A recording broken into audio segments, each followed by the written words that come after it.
Look! Up in the air! It's a bird! It's a plane!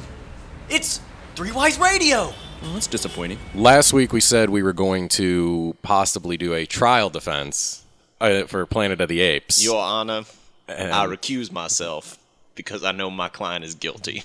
Sam was going to defend the humans, and I was going to defend the apes. You would win, hands down. It's inexcusable. Their behavior is inexcusable, and I am from a respectful firm that only works with innocent clients. Clients that we can actually prove innocent. Did you see that story, too, where they were like, Malcolm was the guy's character's name we couldn't figure out from the last one. And they're like, yeah, he just died off screen. They're like, everyone just dies off screen after they're done with their time. Yeah. So even the good humans are dead. Yes. So should we just talk about it instead? Now let's talk about San Diego Comic-Con. Okay.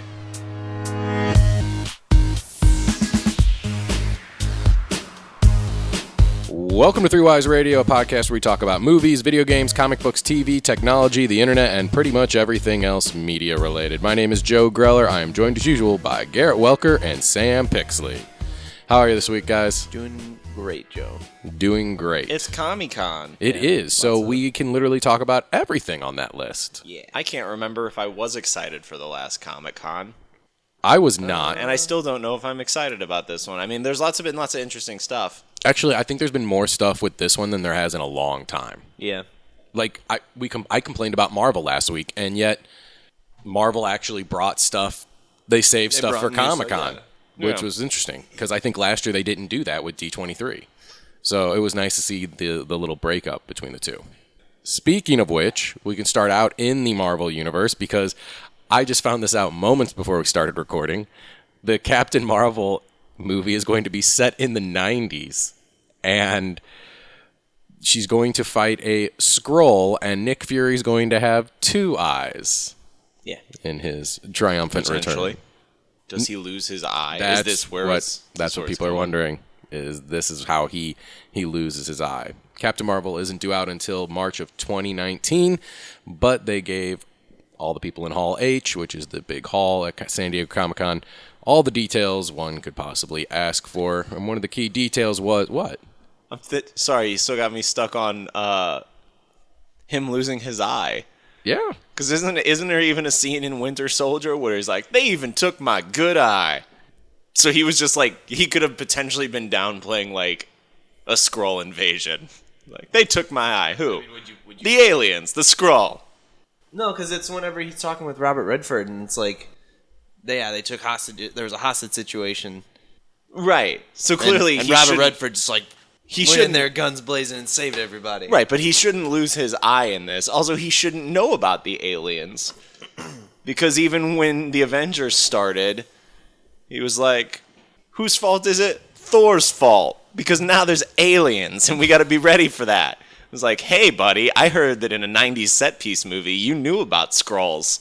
So, what have you been doing for the last 15 years? Skrulls, but he just knows about. Maybe he doesn't know about Skrulls, but he knows about like superpowered individuals. Maybe he has a very small part in this, and they're just like playing it up because it's Sam Jackson. Maybe it's a possibility, but timeline's getting murky here, also, boys. Aren't the Skrulls? Aren't they still a Fox property? So somehow, it's like Quicksilver. Somehow they're going to be able to share the two. Like, I'm going to guess the Fox company forgot that they own the Skrulls. Very possible, because it's a Fantastic Four thing. Yeah. Than anything else. So let me see if I can find that in here. I can't. Not quick enough, anyway. So my guess is that they own the Skrulls of some form or fashion. Like they obviously own Secret Invasion, so you can do like the shape changing of them. You can possibly do. You can't do Super Skrull, because I'm pretty sure that's Fantastic Four. I honestly don't know. I don't know what era or what they're going to be able to do. I just feel like, don't they have enough money at this point where they can just buy all their stuff back? Well, are you going to talk about the Doctor Doom movie? No, we can, though. Yeah, apparently the guy that directed Legion is going to be doing a Doctor Doom movie. I saw that news as well. So, hopefully, I mean, there's only one true Doctor Doom. and that's Dr. Christian. Dr. Christian from Classic. I don't know his real name. Nip Tuck. Is it Christian Troy No, I think it might be. from Nip Tuck? Yeah. It might He be. was really good at Doctor Doom, though. I really enjoyed that. So Yeah, Christian Troy, fictional character played by Julian McMahon Julian on the FX McMahon. Network series Nip Tuck. AKA He's Doctor Doom. He's great Doctor Doom. So I'm on board for that. Yeah. As you should be. Oh, man. This is going to be the whole Comic-Con podcast, man. Oh, it it's is. just going to get off track. There's so many, because there's so many of them. So, and it's from the guy doing Legion. That's what it is. Yeah. Now, are we talking the average Fox FX show Legion, or are we talking the incredible Paul Bettany movie Legion? We're talking the FX show. The FX show. Sorry to hear that. What? I heard you guys watched it. You said it was pretty good. Yeah, but the movie Legion is so good. I heard it wasn't. It's okay. Possibly. It has its moments. It definitely has its I know moments. some people that would really refutate that. Speaking That's me and my brother. speaking of Fox and Marvel, it was also announced at Comic-Con that the new X-Men series Gifted takes place after all the X-Men are gone. So just to get it out there, separate universe completely from everything else, and you'll never see any of the known X-Men in it because... Until we get a contract signed. Exactly. But for the most part, everything takes place after the X-Men are gone. So it's almost second incarnation of the Ultimate Universe there, where Xavier and Magneto are gone. It's a story we want to see, as opposed to what we'll keep getting, which is... But I want to see it on the big screen, where they're able to get the proper finances actors for it. and what they need to make it what it should be. But yeah, that is what we want at Ultimate Universe. Yeah, for the most part. So, also at Fox seems to be just scrambling here. Do you remember Ridley Scott talking about how he had plans for another Alien trilogy? Yes. And how he was going to make 6 or 7 more, and somehow before he croaks probably here in the next 5 years... Well, that's not happening anymore. Fox is reportedly reevaluating the future of the Alien franchise following Covenant's $232 million worldwide gross. Movie only costs like probably $10-20 million to make. That's not true at all. No, it is not. It grossed $51 million less opening weekend than Prometheus. I don't have the actual amount for how much it cost. It was a 71% drop in its second week. It did not make money. No, it did not. I mean, it's the classic tale of, do you really want to know how the sausage gets made? Is anybody familiar with that expression? I believe we've used it more than once here on this show. Perfect. Well, that's what this series has kind of ended up being. I want to know what the xenomorphs are so bad, but when you learn more about them and when you discover, or at least what Ridley Scott in his older age thinks that they are, or says that they are, it just kind of loses some of its mystique, and the movies get sidetracked. And did make a slight profit. How much do you think it cost to make? I am so bad with how much things cost. $40 million. 97 million.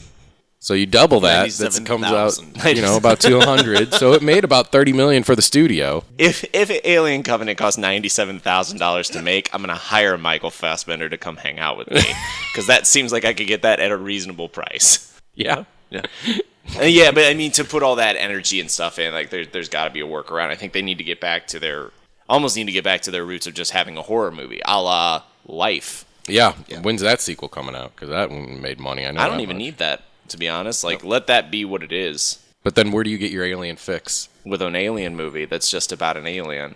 Okay. That could work. Like, do another spaceship.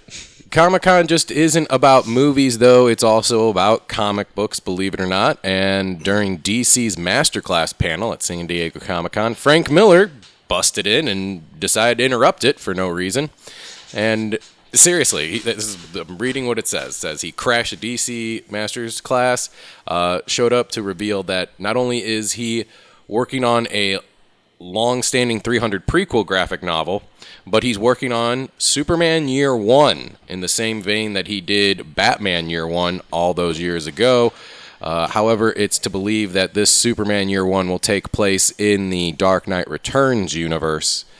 Other than that, little else is known. It will be drawn by John Romita Jr. Very exciting. Superman in that Dark Knight Returns universe is interesting because, one, when does this take place? Because Dark Knight Returns has that very... Reagan is president during the Dark Knight Returns. Yeah. So when does this Superman story take place? Yeah. Two, I'm okay even if it's an offshoot, but Miller goes off the deep end, and he goes off the deep end really quick. Like, Batman Year One is probably the most tame story Miller has ever written. Yeah, things escalate really quickly, but Right, in that's almost a weird way to phrase it, because like they don't escalate in like a natural sense. It just kind of like things just keep getting thrown into the mix, Yeah. which don't always work out. But I mean, so it's Superman Year One. Yes. That's fine. I mean, I don't have a problem with that, right? Because it's well, the year one Batman is the Dark Knight from the Dark Knight Returns, right? Yes. Is that's not official, but that's like pretty much stated, yeah. So I'd be interested. Yeah, I would be interested to see how this Superman started out, because he plays a big role in the Dark Knight Returns, Right. So that's. I'm curious about it, but like I said, this could get very sloppy. sloppy and gruesome real quick. The other You one, just threw me off at the beginning saying Frank Miller busted in. Frank Miller's 60 years old. He's not busting in anywhere. Well, he's stumbling in. Yeah, he's using an access ramp to get to the facility. All right. In other DC comic news, they also held their Justice for All panel over the weekend and talked about the first chapter in what will lead up to Action Comics 1000. Action Comics number 987 will be the first chapter in the Oz Effect.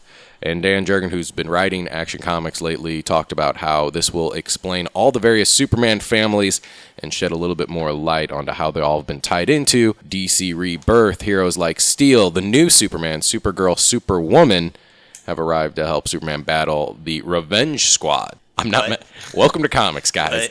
That's exactly what it is. We've thought of everything at this point. The Revenge Squad sounds like the people the Royal Flush Gang make fun of. You're right. So, that's my 2 cents, guys. I mean, are we getting a thing where the whole Rebirth was supposed to simplify things, and we're already needing to have a side comic to re-simplify the simplicity of it? They didn't even simplify it. They just know people didn't like the new Superman in that universe. I actually did. The first 6 issues of when Superman got rebooted in the New 52 were actually really good. I mean, a lot of it was really good. I didn't understand what anybody's problem with it was, other than like he wasn't with Lois Lane. Doomsday War is when it went off. Is when it took a left turn, and I couldn't keep up after that. Yeah, because he got he became infected with the Doomsday virus, and things escalated. But like he as a character was still fine. Yeah, I mean, it was handling his relationship with Wonder Woman and what that meant, and also looking at how media has transformed, and him looking with that, and I thought he was fine. I didn't see an issue with him. Neither did I, but apparently enough people hated it to where it was, we got to get rid of him and bring back the old Clark Kent. I don't like the old Clark Kent because Superman should not be married. No, I'm sorry. It's just like Batman having a kid, I'm slowly starting to come to terms with, because he was always kind of in that surrogate father role with like Dick and Jason. Mm-hmm. But Superman, once him and Lois get married, it's like, that's it. Like, yeah, there's nothing after I don't that. want to see family Superman. Superman doesn't need to have a kid, because somewhere, you got to believe if he was still alive, you would have Pa Kent, especially if it's Kevin Costner's Pa Kent, being like, fuck, we got a super baby back here. God damn it. I don't know. Yeah, I mean, I don't have a problem with them being... I personally don't have a problem with them being married. I don't want a comic that revolves around their family, No. per se. But it's an issue. I think it's another issue with them not... they're struggling to be able to make smaller scale characters more compelling and sell comics. So everything has to be attached in some way. And fortunately with Batman, although he is the solitude character or whatever, it fits really well for him to have an extended family, because they're also all individuals with their own stuff. And that comes a little more naturally than when you just have Superman and then his like second cousin twice removed, who has sort of kryptonite powers, and it gets very convoluted, and it gets kind of boring, and the characters aren't compelling by themselves. It's just because they kind of have a connection with Batman. That's not great. No, but that's exactly what it is, and that's all it is. So let's make another comic that straightens all that out. Speaking of convoluted comics, Grant Morrison announced he has 2 different comics in the works. Number 1 being a sequel to Wonder Woman Earth 1. So it seems like the Earth 1 line is now alive and well again after not hearing anything. He also joked about how they would love to do Arkham Asylum 2, a follow-up to the 1980s Arkham Asylum. That is one of the comic books, though, that I do not want a sequel to. Because have you ever read it, Garrett? That was the one. It's like really shaky art. It's awful art. It doesn't make any sense. No, which I guess that's kind of the point. But like I kind of enjoyed that one though. That was really, I enjoyed that one. Yeah. And it's talked about, though, that the sequel to Arkham Asylum will feature the Damian Wayne Batman that was shown in 2007's Batman number 666. So I don't mind that as a side shoot, and if he wants to go down that route, I don't care. Yeah. My big gripe with, I guess I don't really have a big gripe. There's no reason to be upset about it. I mean, do whatever you want to do. And it's good as a side shoot. Arkham Asylum is an Elseworld tale, so it makes sense that this one would be too. Earth 2 or Earth 1 Wonder Woman I loved it. was good. I did love it. There's a picture of her in some of the art that they showed. She's playing baseball. So we'll see what happens with that one. I'm not quite sure. Also at the panel, though, where Grant Morrison revealed all this, Dito and Lee, the guys who are, I can't remember their first names right now. I want to say it's Stan Dito. But anyway, they're the higher-ups at DC and whatnot, and they talked about how 2018 is going to be a transformative year for DC as the company strives to reach new readers and save the industry from dying. Marvel did this last year, trying to save the industry, and then by reaching new readers. And do we remember what happened / is happening? It's not working out. It's none falling. of the comics that they tried to make kicked in and weren't very successful, and they had to get rid of the majority of the new comics and new characters that they made, and they had to make another line called Marvel Legacy, I believe, or Marvel Legends or whatever, that's all the old characters in their old positions. Yeah. There comes a point, and I guess from a business standpoint, your company, you always want to grow, but there comes a point where comics are only going to be able to make so much money. Paper comics are only going to be compelling to a certain number of people. I don't think you're going to reach that broad of an audience. Does that make sense? Yeah. Yeah. Like it's not like a product with a phone where like everybody that has a disposable income, yada yada yada, needs a phone.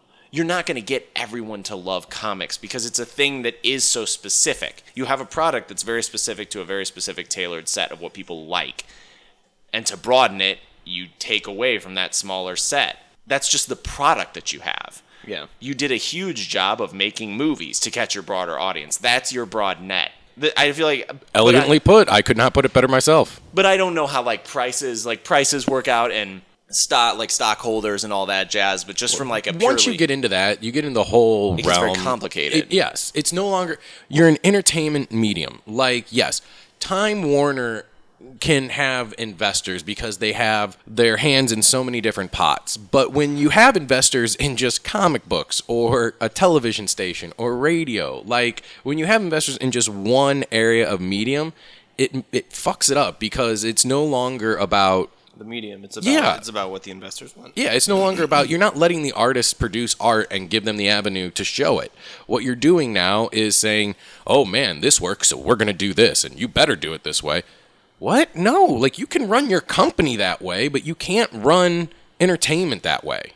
Because that's how entertainment fails. Don't tell the public what it is they want. The public will tell you what it is they want, and if you are perceptive enough, and if you're perceptive enough to it, you'll produce that. Yeah.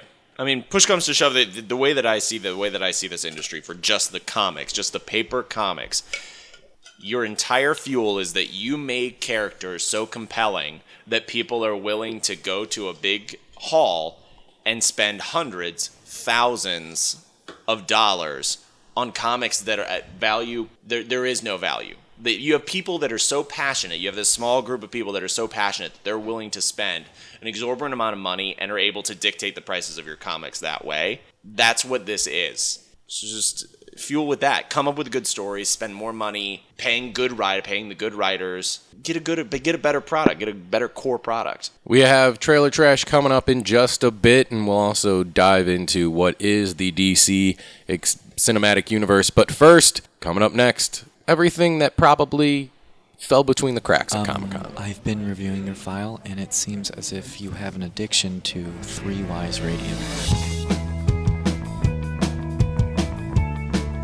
not everything is kind of show-stopping news at Comic-Con. Sometimes you hear something and it makes you just scratch your head. So I'm going to call this segment Everything at Comic-Con That Was...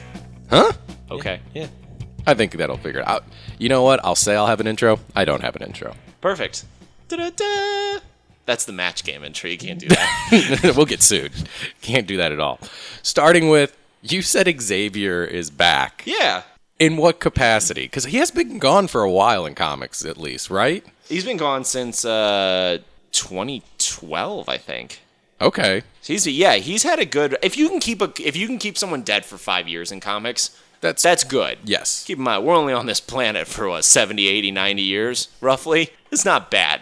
So let's take that. I mean, no one's going to take the titles away from Bucky and Todd. Bucky was dead for a lot of people's lifetimes, and then Jason Todd was dead for at least 20 years. 20 years. So no one's taking those away. But anyway. I was more so just, they showed the art of his return, and that to me is just, every single time there's a returning character, it's just you turn the page and it's a full shot of them, and like, yep, this is it. Or it's just me. And it's just boring now to the point where I flip a page and I see somebody that's like, oh, I can't believe they're back, because it's just not creative anymore. And I believe he's like chained up in the astral plane. I'm not sure what context he's back in again.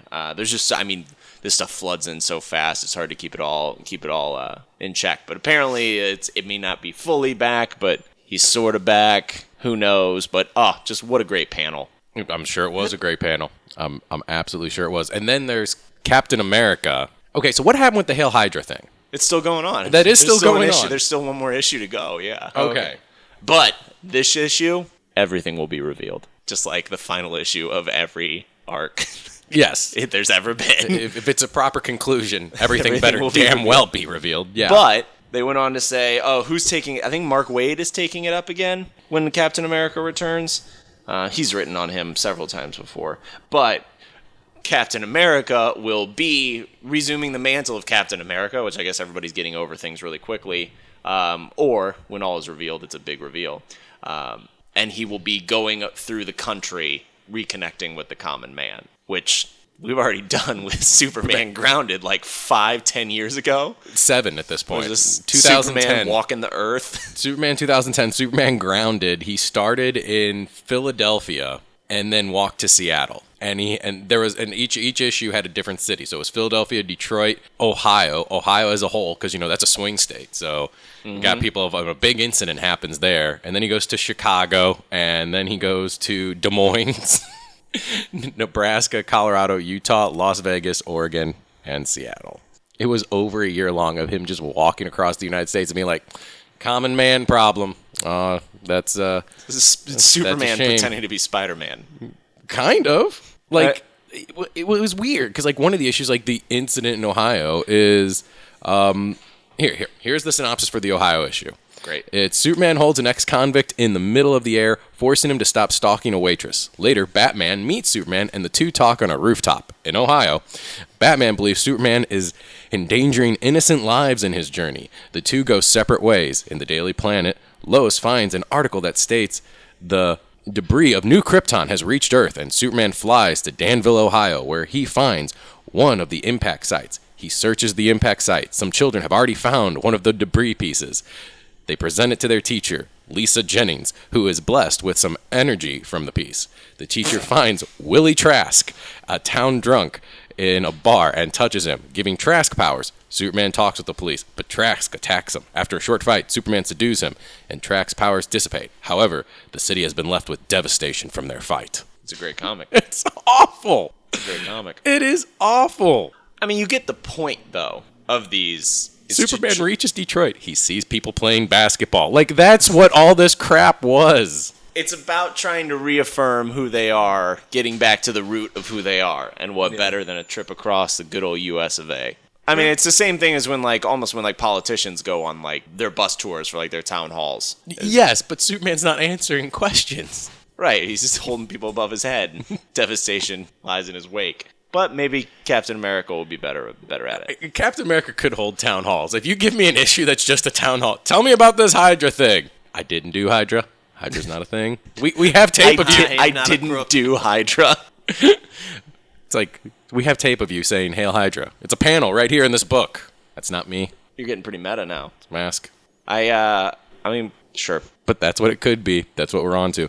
What also could be, well, Sony did lose a lot of money in the Ghostbusters movie back in 2016. We didn't hate the movie. You can go back and listen to, I believe it's issue number 36, if you want the full review on it. We also then paired all the Batman versus Superman against each other in that issue. So it's a great issue. Go back and listen to our Ghostbusters review of it. And while we didn't hate it, apparently neither did Ivan Reitman, who's the original director of the original Ghostbusters. While at San Diego Comic-Con, the man who directed the first two Ghostbusters told them he thinks they have wonderful plans for both an animated feature and a deeply designed story. And of course, a new live-action film as well, and thinks he will see it all by 2020. What? Yes. This man is delusional.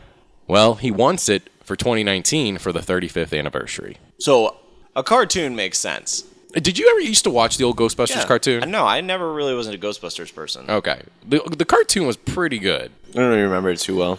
I was pretty young at that point still. I just remember watching it. I think a cartoon would be a good fit for right now. If you do like a kiddie version, especially if you can just make it so that it's a point of like, this is a version for children and to get kids excited about Ghostbusters. And then I don't know what they're going to do with the live action. Because that clearly didn't work out too well. I want to bring back the same people. No word on that. I mean, the only thing that I could see is if they tried to do something meta where it was like, the Ghostbusters saved New York, but for some reason, everybody hates us. And just did a play on how everybody seems to hate them and nobody knows why.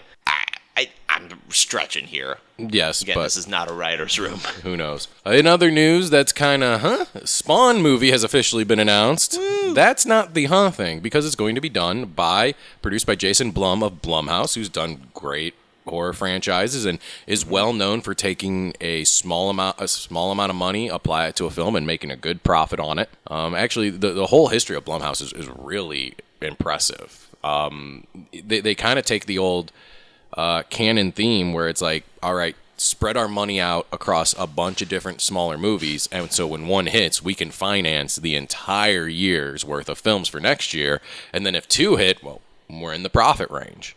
Yeah. So it's a great shotgun effect, and some of those movies include, obviously, of just this year alone, Get Out and Split, both of which were two well-made movies.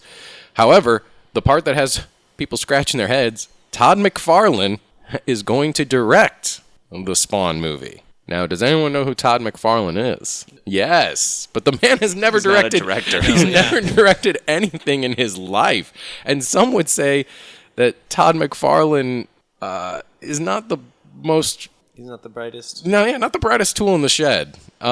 People have some problems with his work here and there. He did write the script for the movie, though, and he said that it would not be a continuation of the 1997 film. Instead, it will be a scarier, darker version of the 1997 film. He also said it would be R-rated, but the original Spawn was R-rated as well. Yeah. Better be R-rated. But, the classic phrase, a hard R. Right. As opposed to a soft R. I guess last time was a soft R. It was I don't a know. soft R. Was it? It's been a while since I've seen the movie. All I remember is Martin Sheen, and I have the right Sheen on that. Do you? Yes, as the character who I believe was illegally based off the St. Louis Blues player Tony Twist. There's a mob boss based off Tony Twist in the Spawn universe. It wasn't cool for Tony Twist. He sued him and won. Well, there you go. You excited for a Spawn movie? Because I am...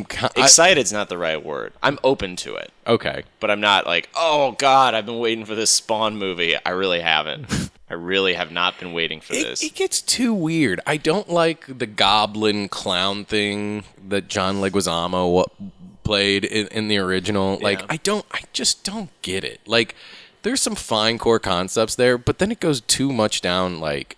Honestly, it would work better as an animated thing. Yeah.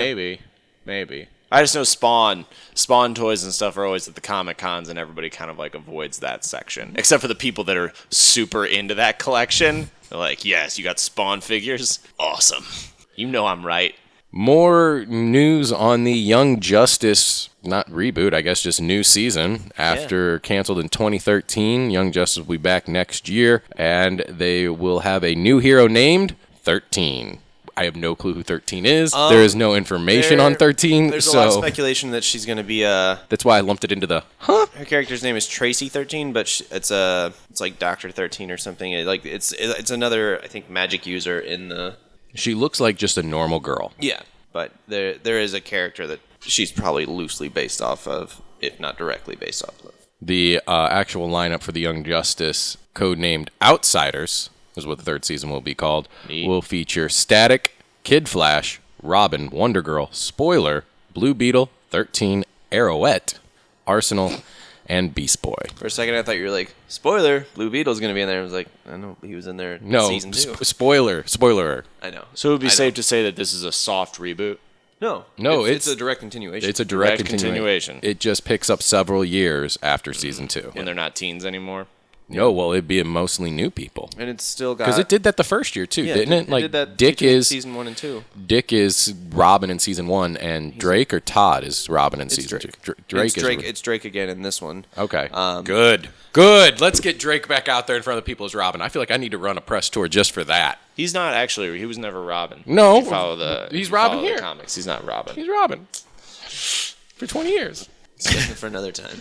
But yeah, and then it's still got Dick, what was her name? Artemis, Aqualad, and Superboy. There are currently 12 scripts for the new season finalized and about 10 or so in the works.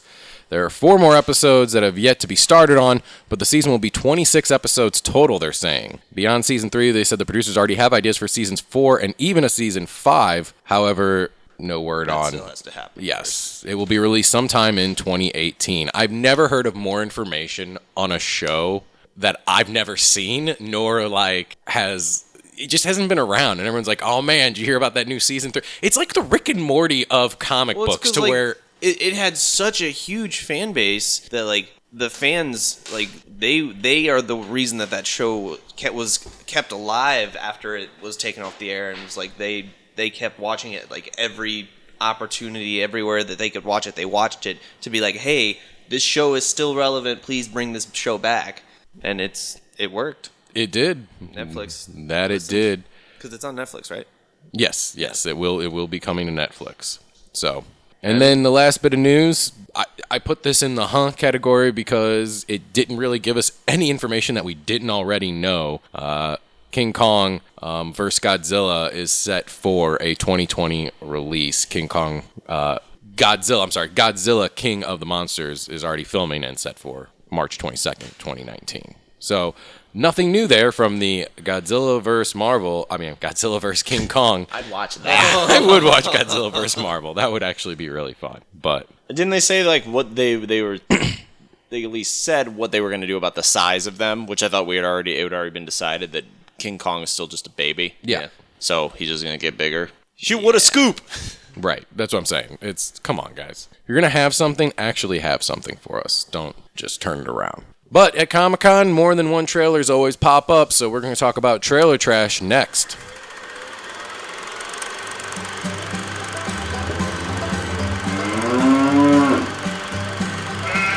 Trailer trash. We're going to talk about it now because that's the thing we do. In this edition of Trailer Trash, we're going to be taking a look at not only theatrical trailers, but we'll also be taking a look at television trailers because Sam went above and beyond this week, and he watched all of the TV trailers. I didn't watch any of them because, one, I don't even know what happened in the last season of these shows. I have still not watched one episode of any television thing, any superhero television show from last year. All right, you want a quick run through? No. I'll give you. It'll take 15 seconds for each one. Of the trailer or the season? No, of the season. No, just the end of it. Where we're at the end of the season. Well, is it gonna like soup? I mean, is it gonna spoil? Are you asking me if telling you the end of the season will spoil it for you? Yeah, Joe, it will. I guess go. The show's been. It is. It's on Netflix. It's been on Netflix for a while, I believe. Yeah. Prometheus, the big bad from the season for Arrow. He gets his son off the boat. Arrow gets his son off the boat, and then Prometheus shoots himself in the head and blows up the entire island. So everyone might be dead. Who was Prometheus? Yes, the bad guy. Okay. Flash, the Batman villain. Flash saves the day, but then in doing so, the what's it called? What's his Speed Force? Yeah, the Speed Force starts blowing up the Earth with lightning, and then his mom comes out of the Speed Force and says, "I'm the Speed Force, Barry. It's time to rest." And he's like, "I gotta go rest, guys." And then he goes away. That's the end of the Flash. And then fuck Gotham, so I don't know. All the villains come up. I don't know. And that was that thing. Like, I actually enjoyed season 2 up until like the Clayface stuff. Mad Eye Moody is still just. Is she still in it? Is I Jada don't know. Pinkett still in this? Fish Mooney. What is it? It's not Mad Eye Moody. Mad Eye Moody. Mad Eye Moody stomping around, casting all the spells. Fish Mooney still being Fish Mooney. I don't know. That's the one I don't know. Okay. The trailers, there was nothing. It didn't look like anything. No. The Flash was probably the most compelling one because it was them figuring out how to be without Barry, which I think they had already done before, though, also. Like once or twice, yeah. Yeah. And then the big one for Arrow, which kind of summed it all up for me, is that the headline for the Arrow reads, we're seeing Oliver in a spot he's never been in before. And it's supposed to be him being a father. But the whole trailer is just being like, you can't live two lives. And we're like, whoa, we've never been down this road before, have we? And it just all looked the exact same. We've been down this road literally every season for years. And then Black Canary shows up again, and like, we've been down this road so many times. This is just the same road. We've just been going in circles. Yep. Do you think it's better or worse than Supernatural repeating itself? No, Supernatural's better because they know what they're doing. Okay. But there was a powerful scene where he asks his son, because the son has a nightmare, and he asks his son, where do you think the bad man is? And then the son points to him and says, "You're the bad man." And like, whoa! Depth. Katie Cassidy's back. We used to have a lot of problems with this show, and We used to love this show, too. know. I hate this show. I hate what it's done to me. I honestly don't know if I will ever go back to it. Like, I just think about like trying to watch it and my eyes glaze over and I'm like, I can't do it. I can't do it. Season 4 was so bad. If you end the show when Oliver, quote unquote, dies in season 3, that's it. Bookended Arrow. Great show, man. So that's the TV shows, and then Batman is him being Batman without him being Batman. What? Gotham. Oh, Gotham. Sorry, what did I say? Batman? If I said Batman 8 times in a row? Yeah. Gotham was just all the villains. All the villains now. It's all of them. Yeah, they are. They're There's all like there. 15 villains in that trailer, and then Bruce being like, I don't know who I am. Well, you know what would be funny is by the time you actually get to this Batman, the argument that Batman creates the villains, you know what I'm saying? Like, oh, you're the one who brings out all the crazies. It's going to be like, fuck no, they were all here. No, that's not the argument. It's fuck that. That cop over there created all these villains. It was him, the one that made the bat signal. He's the problem. Is there a bat signal now? There will be, I assume. Oh, okay. I thought like there's already a bat signal. Well, there wouldn't be a bat signal right now. It would be a Jim Gordon signal. Just a And they just like mustache. turn it on and it's a mustache with the square glasses. We can hope. No. I mean, hope that's not what Only happened. if it's J.K. Simmons, Jim Gordon. But it's just dumb with the scene. The scene all ends after Ra's al Ghul is like, it's Ra's al Ghul also in like a purple leopard print shirt. It's like, I'm Ra's al Ghul. Come fulfill your destiny. And then Stab he's like, Alfred. yada, yada, yada. And then he's Wait, like, who is Roz talking to this to? Bruce. Oh, okay. Bruce. Okay. Because Bruce's destiny is to whatever. And so then it ends with him.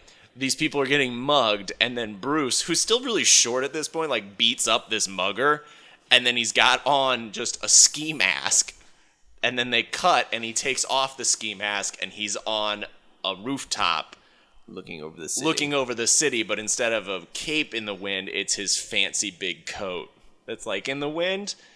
And you know how Superman in Smallville, he like wore all the terrible costumes? Yeah. It's like that, but with a ski He had mask. one good costume in Smallville. But there were more bad ones. Yeah, the trench coat one was good, though. That was fine. Because that was just a trench coat. He dressed up like Neo. Yeah. Okay. Neo does not own the all-black trench coat. There let's was talk people about doing it better before things. Neo. Well, we'll get to better things. But Damn it. Ready Player One was also debuted. Not much is really known about the product. only that it seems like it's Warner Brothers Final Fantasy. You know what it is? Warner Brothers has like this Kingdom Hearts style movie with virtual reality that they want to do, where you go to all the different worlds and you have all these different properties in it, and they're like, but we need someone to play the main character. And they went through and they saw the last X-Men movie and like, that guy looks good in a visor. The guy who played Cyclops. Yeah, let's make him it because he's going to be wearing a visor the entire He time. does look kind of derpy. Yes, me. It's the same guy who plays it's Cyclops. Garrett, break down again. We talked about this briefly earlier. Break down what this movie is to me, and then I will tell you what this movie is. Okay, so it's based off of a book that I have not read, and I'm assuming it follows the same story. Great. But we're in a futuristic world where like the big thing is a virtual reality MMO, and the creator and like everybody in the world is linked in on this MMO. The creator of the MMO dies, and an announcement comes out that like, I guess it's like if you find the fortune in the virtual reality world, like you get it in the real world. Well, who cares? So then, but then like main character he finds like a clue, and essentially it's just like a big death race of everybody trying to get this fortune. So. right. So that's what I was saying. This movie could just be called Death Future Rat Race. Isn't that what this is? Future Rat Race. Have you seen Rat Race? Yeah. Yeah. Yeah, that's what this is. except Future for Rat Race is technically it's a Mad Mad World. They it? did it in the 60s with all like the celebrities from the 1960s. It was called It's a Mad Mad World. Right. So that's what this is. So this isn't. See, I always thought that this was supposed to be like this really big cultural thing that I didn't know about, and it's not. I'll read the book next week and let you know. Who wrote the book? I don't remember Steven off the top of my Spielberg? head. So he has something to do with the movie. I know that much. Because in the trailer, it's like they did the real circle jerky thing in the trailer. Where it's like the guy that revolutionized the world, Steven Spielberg. No, I'm pretty sure it said like. Ernest Cline wrote the book, by the way. Rewatch that, but I'm pretty sure it said like.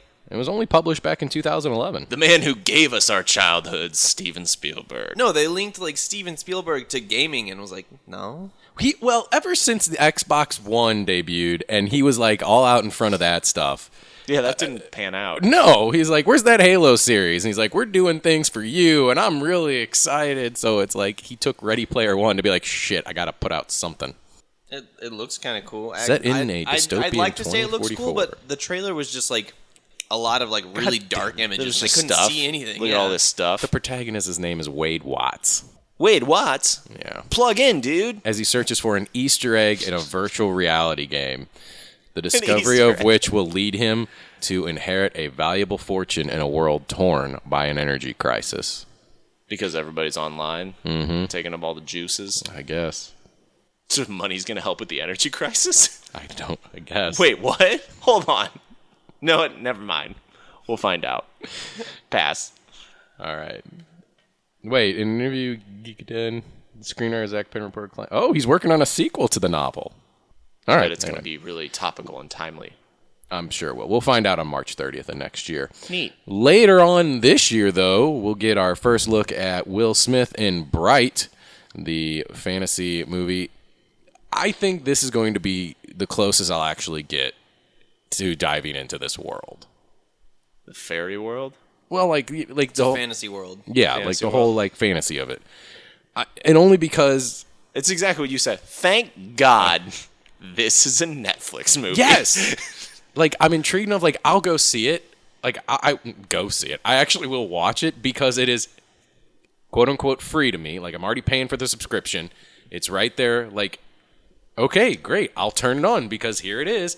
But I was not going to rush out to the theater to see The thing, this. though, for what this looks like, actually if this looks- came out in theaters, I wouldn't have been shocked by this trailer. Like, everything looked really good. I mean- I'm pretty sure Will Smith signed on and was like, I'll do this, but you guys are going to spend a lot of money to make sure that this looks legit. Yeah. Because it looks totally fine. It wasn't until it popped up for Netflix that I thought maybe, like, I watched a compilation video of, like, all the trailers that it came out. Like, maybe this was a misstep. Because it looked fine. Like, it didn't look game-changing, but everything looked really Well, good. to put it in comparison, we talked about Alien Covenant costing $97.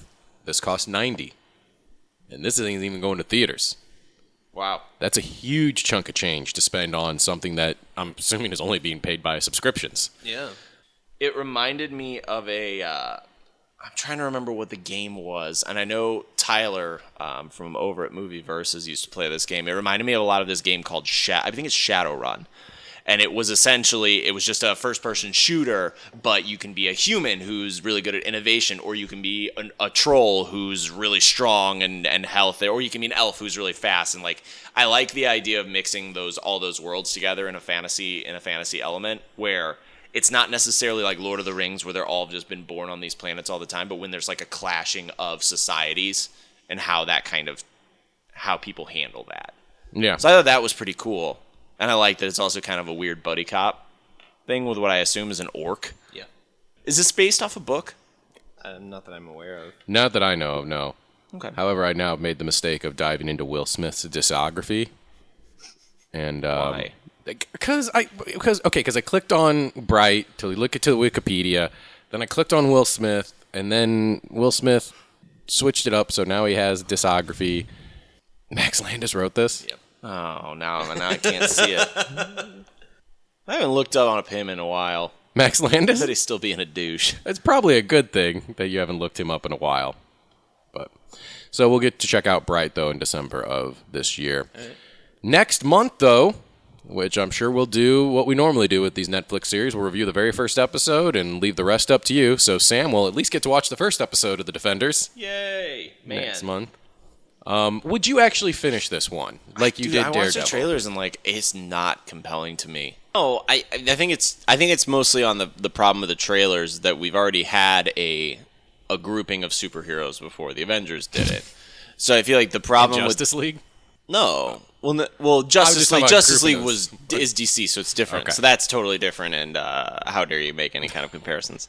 But all the trailers are just pushing too much together. That like. Can you believe that this team is coming together? It's like, yeah, you did it on a much bigger budget already. Yeah. Instead of telling me a story that's very compelling as to why they're together, not just, oh man.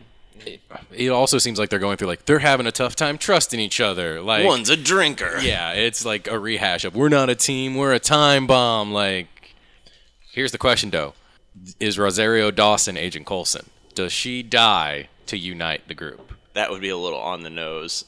And then she pulls out but trading cards and it's like, okay.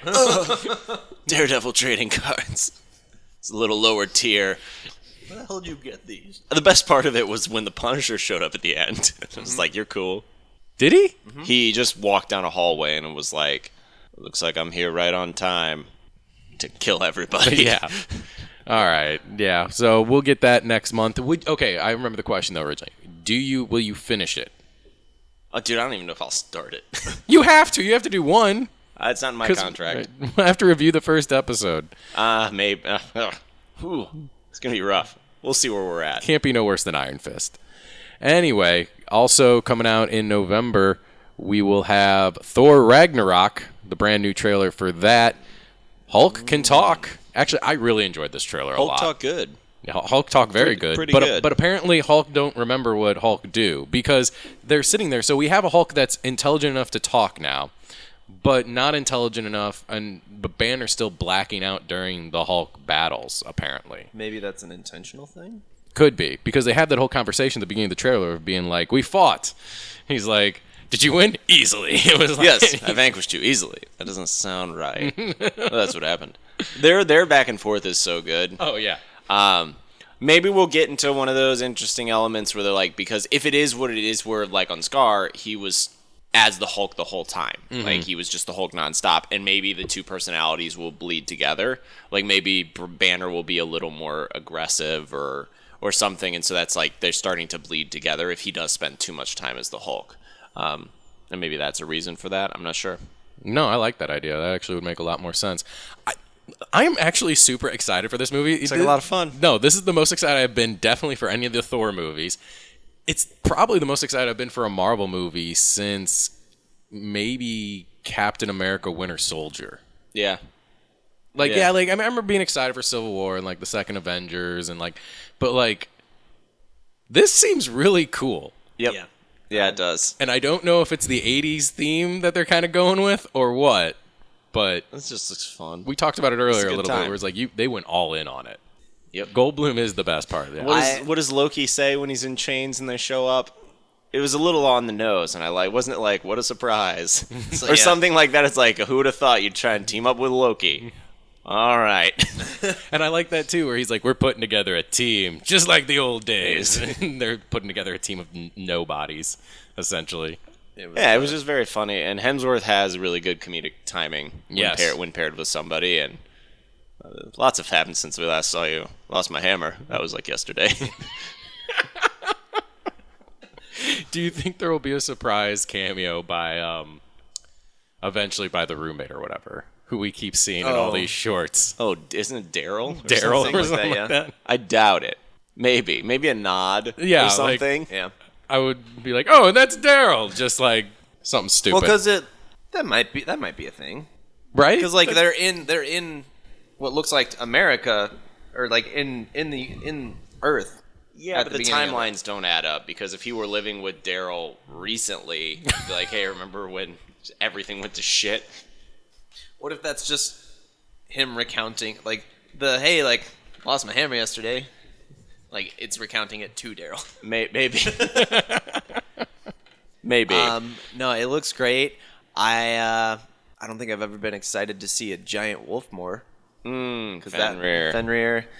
It makes me wonder if they're going to incorporate the Midgard serpent as well. I would imagine. Well, we'll see, how much of everything. Yeah. How much into From the Ragnarok. actual Ragnarok are we going to get into, We got the wolf. Yeah, you've already got the wolf and you've got Hela. Yeah. Like, So we'll get something. Then finally, this is going to take us out of trailer trash and into our last segment of the day. Other than piquing your interest, there's still going to be a piquing your interest section. Don't you worry. It will be the Justice League trailer.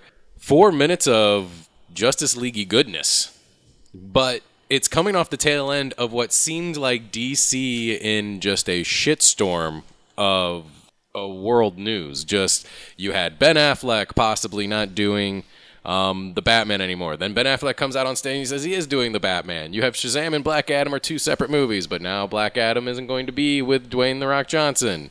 Oh, Black Adam's going to be with Dwayne The Rock Johnson, but Black Adam's not going to be in Shazam. yeah. And Shazam's like the next one that's apparently going to start filming. And then we're going to loop it all together with Flashpoint, which means a complete reboot whatsoever. We have a Suicide Squad 2, but we don't really know what's going on with that. Birds of Prey was announced, and that's not in the slate of 8 movies that's going to be up there. Suicide Squad 2's in there, but Man of Steel 2 disappeared completely. Like, what is happening at DC? No one knows. But everything seemed fine in that panel. Everything's okay. It's like the panel was like, hey, forget all the shit you just heard. Everything's cool. fine. Can't wait for this movie to come out. Yeah. They don't have a Jeff Johns. They do have Jeff Johns. Maybe that's the problem. Who do they have? Jeff Johns. Oh, sorry. No, they don't have a... they have Jeff Johns, but I feel like they're not... Sorry. We don't have a Rehash Feige. that. They don't have a Feige that seems to have a strong grip. Like, Jeff Johns doesn't seem to have... Maybe not complete control, but he doesn't seem to have enough ability Right. to That makes have sense, a yeah. vision. There's no clear vision. Because the last guy that had a vision, apparently they all hate. Yeah. They all don't Zack like... Snyder. And that's the thing. Like, how hard... Because it was a lot more lighthearted tone. Then, I mean, you watch any of the Batman vs. Superman trailers, and then you watch this trailer, and it's like, oh, man, make sure there are jokes now. Make sure there are jokes. And I'm okay with it. But how are these jokes? Are they just jokes for joke's sake, or do they actually fit with the tone of the movie and everything else? Because I did like the Flash's lines. Like, I'm slowly growing on Ezra Miller as the Flash. I'm not. Really? I liked it. Why? It didn't click with me, and I don't like it. I honestly, it's just like something rubbed me the wrong way about it, and I'm just like, I don't like it. I'm not gonna.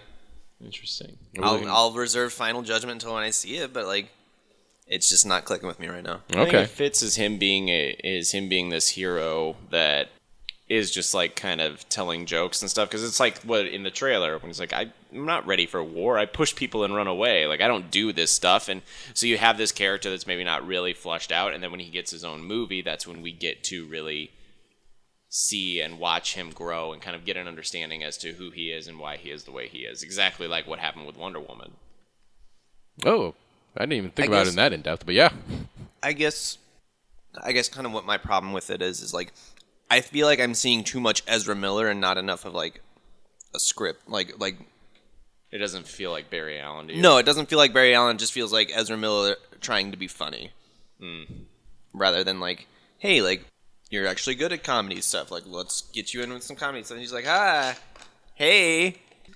My only problem with this entire thing is the behind the scenes hubbub at Warner Brothers and DC. I have a slight fear that we're not going to ever see Darkseid.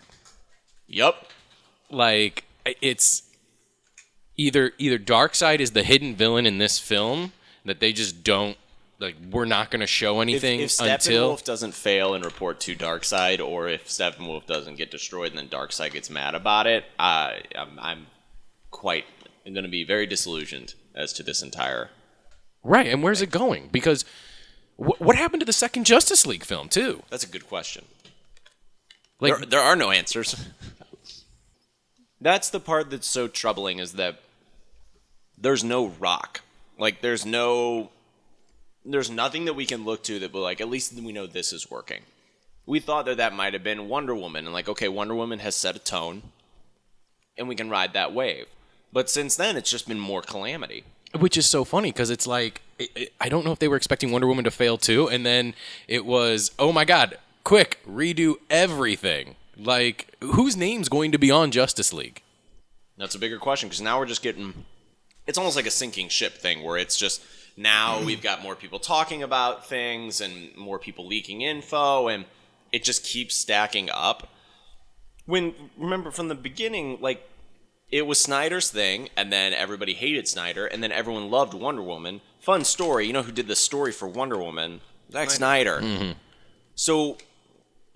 I feel like nobody right now in that studio, like nobody's trusting anybody enough to actually do something. Yeah. And then that's the point where you try and start playing it safe, but they're not. It doesn't even seem like they're playing it safe.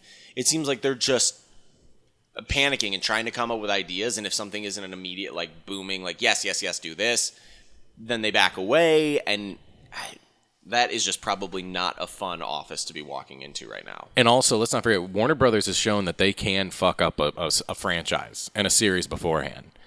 They have a horrible track record of it, and all you have to do is just go back to any superhero franchise that Warner Bros. Has ever done, other than the Dark Knight trilogy. And the reason the Dark Knight trilogy works is because they left Nolan alone. Yeah. And Nolan didn't have anything planned out. It was, okay, I'm doing this movie. Okay, is there another story I can tell? I think there's another story I can tell. Okay, I'm going to do this movie. Yeah. Okay, I had 2 successful ones. They really want a third one real bad. I'm going to try and complete a trilogy. But then I'm going to end it in a really funky, weird way, so you can't pick this back up and make a fourth one in this installment. But look at all the input they had in Superman Returns. They wanted to make him grounded, Warner Brothers did. So we made him a father and decided to pick it up after Superman 2, because that was the last successful Superman movie. Yeah. It's almost like... You were supposed to have Brainiac in Superman 3, but Warner Brothers was like, they're not going to know who that is, so let's have Richard Pryor in a computer instead. Like, what the fuck is going on? Like, Batman Forever was great, so it became quickly, push out Batman and Robin, but, we need to sell toys, so make sure there's a gadget for everything. I'm sorry, what was that? What did you start that off with? Batman Forever was successful, so they were like, quickly, let's push out Batman and Robin. Okay. You said Batman Forever was great, and that's a lie. Oh, Batman Forever was great. No, I'm not lying. You know my stance on Batman Forever is well documented. Thank you very much. Yeah, it's really kind of depressing, because then, I mean, that's the thing with trust, is once trust is gone, it's hard to bring it back up, and you just can't. I want to trust Ben Affleck when he's up there being like, yeah, man, I'm Batman. I love the idea of working with Reeves. I can't wait. I'm super excited. It's like, dude, this thing is a shit show. And so I can't take anybody's word for granted, because I also don't know if they even know what's going on. Like, Ben could be kicked to the boot without even knowing it. At this point, I don't think anybody has the weight. We thought that it would be him, if anybody had weight enough to be like, to have an influence. Well, I think We Live the Night or whatever. I saw it in January, whatever. I forgot. We Own the Night. We Own the Night. I think that flopped, and they're like, and they pulled out. I honestly do. I think that's what happened. And I think compiled on with everything else is what's going on. And plus, DC's never known for having their like long storytelling stuff. That's always been the DC Marvel threshold. It's like DC's 1 or 2 parts. That's it. Marvel, you draw out for years and have a big payoff. DC, I don't think, knows how to continue a story. They know how to make one good story, but they don't know how to continue a story. Honestly, this whole debacle, and if you're not a fan of this show, then I apologize. But this seems like Entourage, the inner workings of Entourage, but if it were, instead of a comedy, if it were like a dark, depressing melodrama. So if the CW produced... Just the inner workings of the industry and how people are backstabbing each other and trying to get things done and selfish, like, that seems like what all of this is. Yeah. But it's not funny because there's not a funny guy in a hat named Turtle trying to get laid all the time. Like, it's just the bad parts. Damn. And it's quite demoralizing. I just thought of that, and that's an awful image I just popped in my head because of that. Thank you.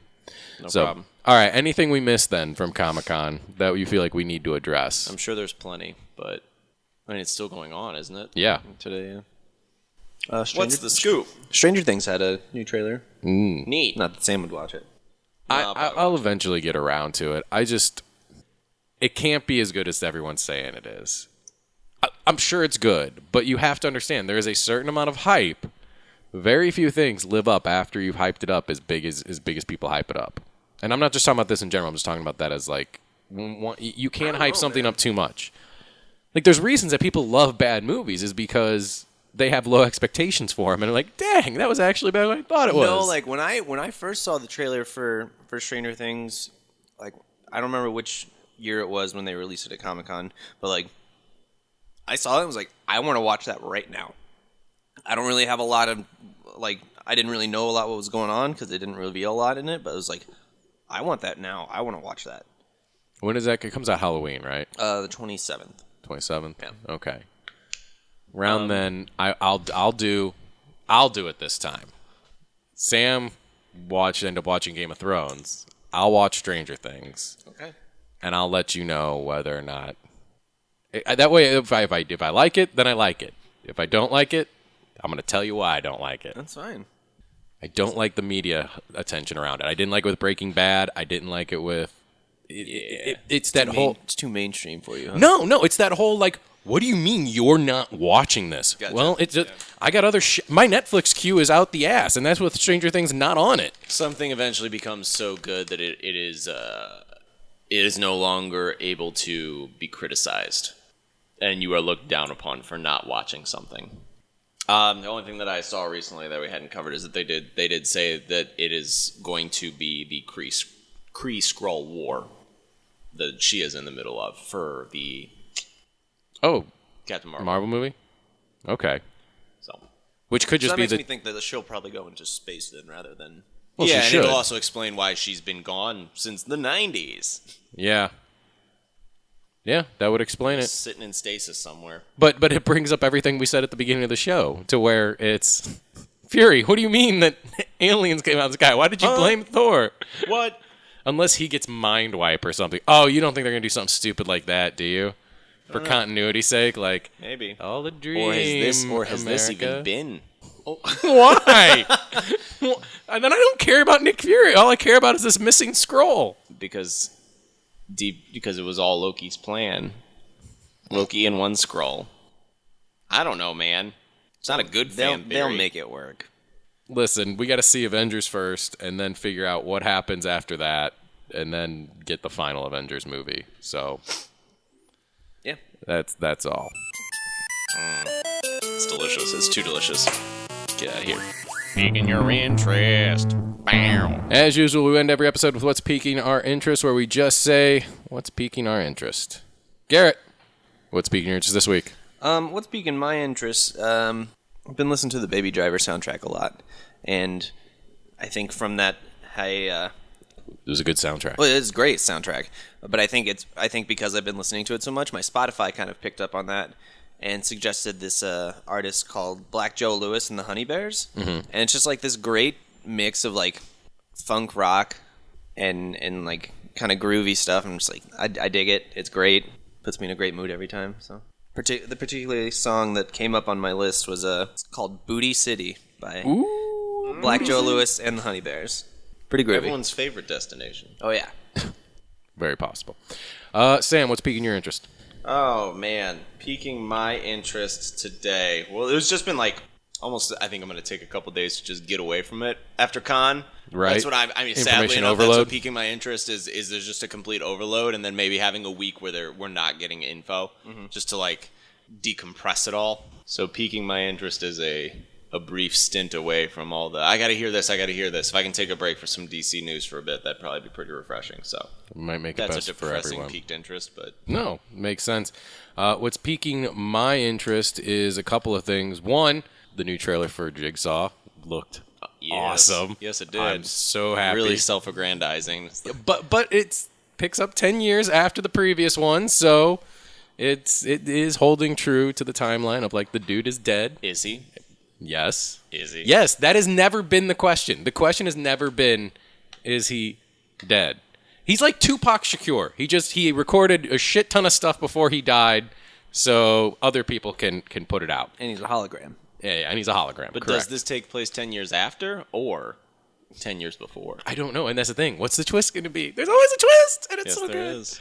But what's also piquing my interest is even though it's only been filming for like 3 weeks, there was footage shown of season 2 of Westworld at San Diego Comic-Con. Yeah. So we might be getting that quicker than other people thought. Maybe early 2018 as opposed to late 2018. So I'm very happy about that. Westworld was a great show that I'm wanting to come back to, and they're already doing viral marketing for it. I forget what it was because I saw this a few weeks ago.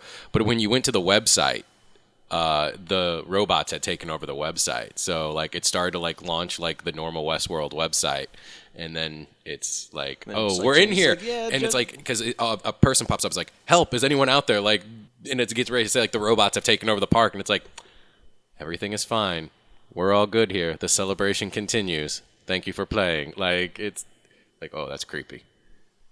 That is very creepy. That's cool. And Ed Harris is creepy. And Ed Harris fighting robots just for fun was always a good time. Yeah. So, all right, that's going to do it for us this week. But don't forget, if you want your Star Wars fix, check out Beyond the Blast Doors. Or you can check out our sister podcast, Movie Versus, who puts 2 terrible movies against each other, or even good, bad, or bad, bad, because, you know, sometimes you just want to know whether or not things are good, bad, or bad, bad. Next week, what comes out next week? Garrett, your big book of things. Oh, Atomic Blonde comes out next week. Do we want to talk about Atomic Blonde? Maybe some Charlize Theron Atomic Blondeness on next week's episode. 3 Wise Radio is a production of 3 Wise Media. For more information, check us out on Facebook.